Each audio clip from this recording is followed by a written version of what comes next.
ta qədimdən min illərdir elm öyrənməyə gələn tələbəyə müəllimlər su daşıtdırırdılar. Odun doğratdırırdılar. 1 il, 2 il həvəsdən düşəcəkmi? Nökərlik etdirirdilər. Başa düşürsünüz?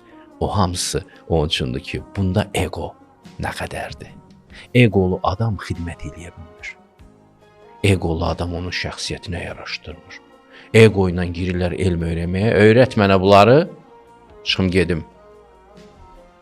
Egolu adam içdiyi qaba tüpürən düzür istəyirəm. Quyuya, su quyusuna. Egolu elə bir adamdır. Ona görə egolu adamın qəlbi zəhərlənibdir. Ona elm öyrətməzdilər şərqdə heç bir ustad. Çünki onun elmi ancaq dünyada fitnə fəsad yaymağa səbəb olacaqdır.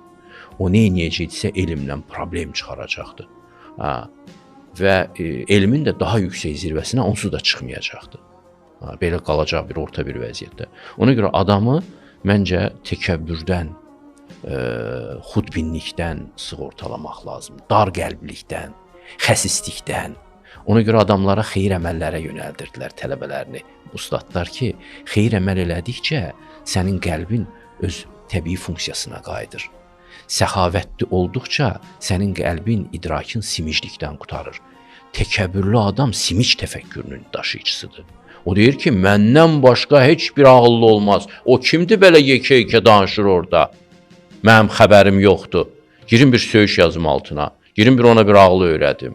O hamısı onun qəlbinin simicliyindəndir, xudbinliyindəndir. O düşünmür ki, göy altında başqa oğullar, qızlar da var. Onlar da bir şey öyrənə bilərlər, bir şey bilə bilərlər.